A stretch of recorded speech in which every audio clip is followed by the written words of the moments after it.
Et bonjour à tous, c'est Cog. On est reparti pour un petit débrief de play-in, enfin un petit débrief, une petite analyse des résultats des play-in jour 2.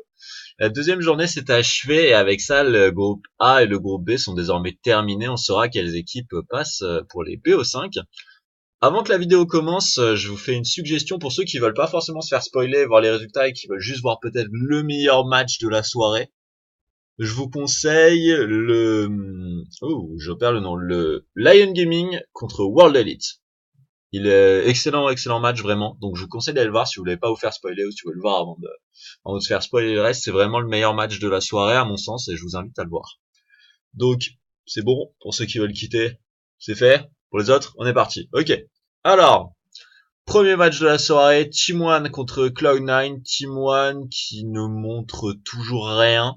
Je les avais trouvés mauvais hier, vraiment.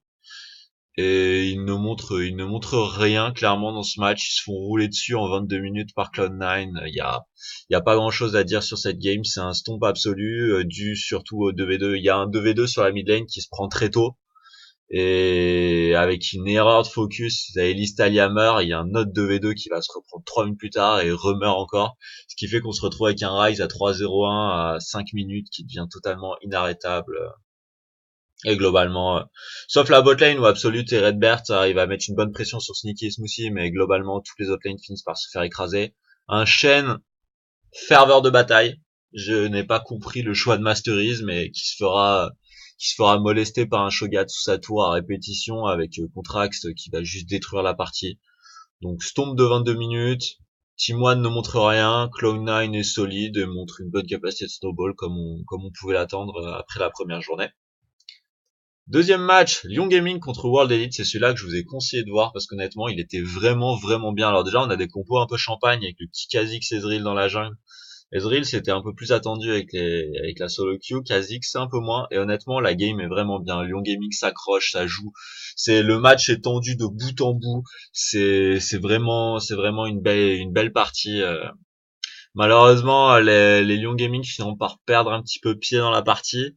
Bon, l'expérience des World Elite sur les rotations et les prises de fight finiront par parler, mais jusqu'au bout, c'est des calls, des magnifiques calls Nashor, des calls Drake ancestraux, et pas des NA calls ou des NA short, non, des beaux calls, des bonnes décisions, des bons all-in, donc non, c'est vraiment très agréable à voir. Voilà, je vous conseille aussi ce match, si vous souhaitez. Enfin, je vous conseille ce match vraiment. Allez le voir, il est bien. Ok, Clone9 contre Dire Walls. Stomp. Stomp. Non, pas Stomp. Non, pas Stomp. Le début de partie, Dire Walls montre des choses correctes, des bonnes choses même. Et le problème, c'est qu'au moment où ils peuvent concrétiser, Fantix avec son Vladimir est vraiment mal sur la mid lane, il se fait un peu camper. Et il essaye de faire un flank qui pourrait être magnifique pour fermer. Il arrive au lieu d'arriver avec son ulti et derrière Bloodbath, il arrive avec sa vague de sang et il se fait juste écraser, il se fait éclater, one shot. Ils perdent le moment et derrière Cloud9 écrase la partie. Les Rolls a pas fait douter Cloud9, mais ils ont montré des bonnes choses en early game. Donc c'est rassurant pour cette équipe. Enfin, c'est rassurant pour cette équipe, c'est pas mal de la part de Rolls. Après, ça reste pas une performance exceptionnelle. De toutes les wildcards, pour l'instant, c'est Lyon Gaming qui montre vraiment le meilleur visage de très loin. À propos de Lyon Gaming contre Gambit. Alors encore une fois, Gambit joue mieux. J'avais été très dur avec Gambit hier, mais comme je l'ai dit dans les commentaires pour ceux qui ont suivi, honnêtement, revoir Gambit hier, pour moi, ça a été comme revoir un de mes films préférés étant enfant, en étant adulte. Je suis pas encore adulte, mais en étant plus vieux. C'est une grande désillusion, une très grosse désillusion. C'était voilà tous les Spock, Gambit, Moscow 5, nanana. J'avais essayé de chasser de ma mémoire la période où il stackait en milieu d'LCS après le départ des gloires. Et là, bah, c'était pas mal. On tente un Jhin qui a servi à rien, le Jhin de Pestejos qui a été beaucoup trop agressif et qui a fini par donner trop de morts. Le tout début de partie est pas mal. Le reste de la partie était globalement meilleur. Mais ça ira pas plus loin avec mention spéciale pour le Penta de White Lotus, premier Penta de ces Worlds. gentiment laissé par sa Camille qui lui a laissé le cinquième, fermé au fond d'une arène pour venir se faire abattre. Voilà. Voilà, les Lyon Gaming qui confirme, que c'est une très bonne wildcard et qui se qualifie avec cette game en tant que deuxième seed de ce groupe. Et honnêtement, c'est un deuxième seed qui fait peur. Premier seed, en tant que premier seed, j'ai pas envie de manger Lyon Gaming en BO5. Je sais pas qui y aura dans tous les premiers seeds. Pour l'instant, on est sûr qu'il y a Cloud9 et World Elite. Mais on sait pas les autres, on saura dans 2 jours. Mais honnêtement, Lyon Gaming fait peur. Je sais pas s'ils pourront concrétiser sur un BO5, mais honnêtement, c'est une des wildcards qui joue le mieux de tout ce que j'ai pu voir, toute année confondue. Ils ont vraiment un très bon niveau de jeu avec des mécaniques bonnes, mais surtout une bonne compréhension des mouvements sur la map, de la rotation, de la vision. Non, ils font des bons calls osés, il n'y a pas de throw, c'est très propre. Derrière Team One contre Dire Walls, alors là c'est moins propre des deux côtés, c'est un peu le je te colle contre call et moi je te colle et je te recolle, c'est un peu n'importe quoi, ça tape dans tous les sens. Je dirais que les Team One montrent enfin un semblant de quelque chose par rapport aux 3 games précédentes. Fantix montre lui une sorte de tilt sur son Corki, il fait vraiment une très mauvaise game sur son Corki. Le choix du Varus est discutable et fera un bon early pour les engage et les avec le R, follow par la cage de la Morgana. Malheureusement, ça va assez vite se souffler et malgré une plutôt bonne game de Chippy, ça suffira pas. Les Team One vont gagner cette partie. Team One qui montre enfin quelque chose, mais j'ai pas été transcendé par le niveau de jeu de la game. Disons que Team One a moins throw que Direwolves. Voilà. Après, Gambit contre World Elite. Ouais, ce match, je l'ai pas conseillé, mais il est marrant, honnêtement. Il dure pas longtemps, mais il est marrant. Alors les compos de chaque côté, ça va bien faire rire, le Yasuo au mid, la petite Vayne, le Nunu, ça joue champagne et décomplexé des deux côtés. Les Chinois de World Elite qui montrent un petit peu de beau jeu, qui se contentent pas de vouloir écraser et finir 4-0 leur go. Ils prennent la petite Vayne, là le blanc, le Grave Jungle, c'est assez agréable. D'autre côté Gambit, on sort le Yasuo, le Nunu avec avec un premier kill sur la bot lane avant même l'arrivée des minions sur la lane, la Vayne qui va se faire un petit peu surprendre, la Vayne des mystiques, et qui va mourir. On aura un autre kill derrière, donc ça commence, Gambit, il faut un bon début, et après, c'est les poulets sans tête. Kira qui se fait solo kill 4 fois de suite sur la mid lane, qui se fait écraser, bon. Ils ont montré un peu de show dans les pics, et un peu de, voilà, le tout early game, ils arrivent à être agressifs, à faire un peu n'importe quoi et ça passe. Mais après, y a pas grand chose. Ça joue mieux, encore une fois, ça joue mieux qu'hier. Je vais pas être trop dur, enfin, je suis dur là. Je ne veux pas être trop dur avec Gambit, mais c'était pas très bon. Les rotations étaient approximatives, les teamfights aussi, les prises de décision l'étaient. Bon, après, c'était peut-être, ils savaient que c'était déjà de retour à la maison, donc ils jouaient peut-être extrêmement décomplexé, mais disons que, voilà, c'était pas du Gambit qui sort 0-4 de ce groupe, et c'était pas quelque chose de fantastique. Ils ont eu le mérite d'apporter quelques pics sympas, d'essayer de montrer des games sympas, mais normalement, voilà, ils se font stomp en 20 minutes, c'est quelque chose. Si vous voulez aller vous marrer, aller voir le match, il est plutôt sympa. Kira a dû être un petit peu au fond à la fin de la partie.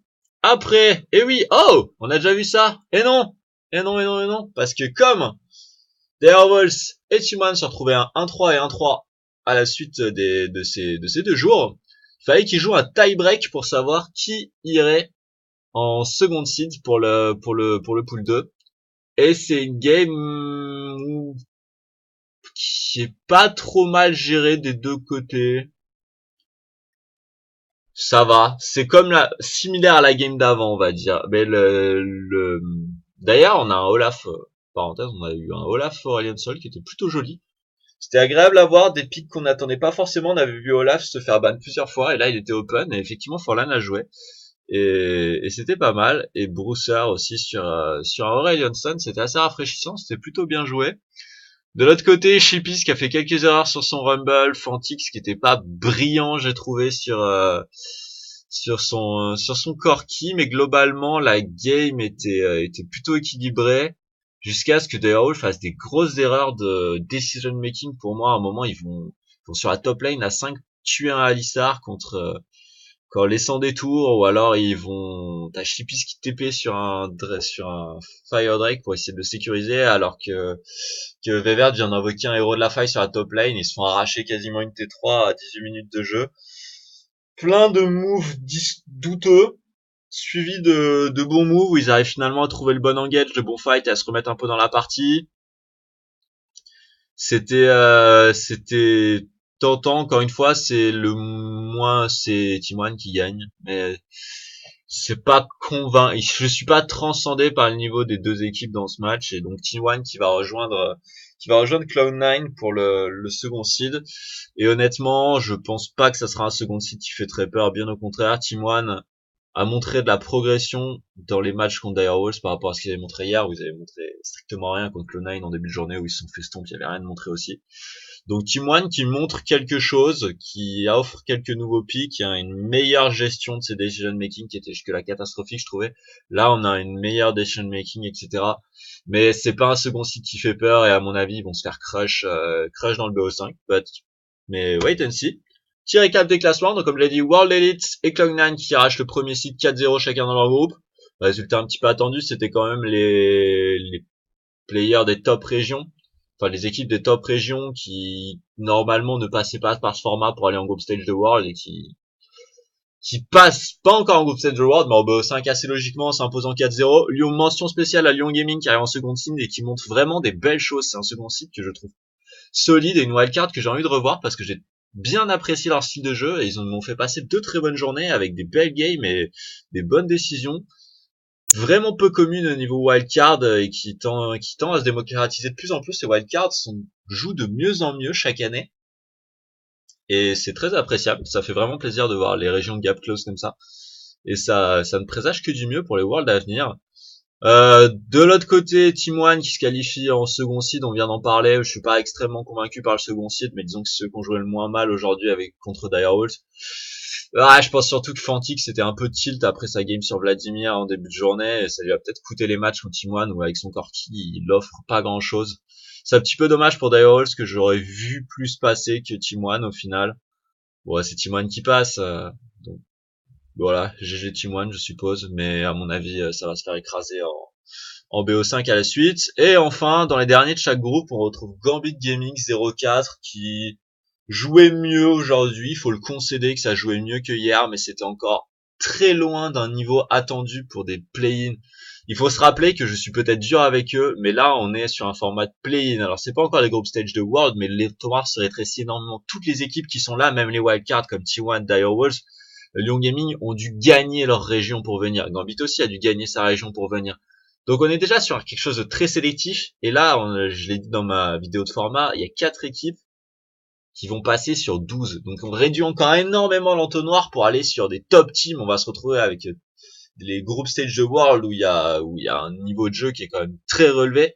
Donc un niveau de jeu ici ça passe pas. C'est pas des IEM, c'est un play-in de World, et clairement Gambit avait un niveau de jeu beaucoup trop bas. D'ailleurs Wolves a un niveau de jeu bas. Donc ils passeront pas non plus. Ils auraient pu passer tout autant que Team One, je pense. Ça s'est joué à un BO1 à la fin. Donc voilà.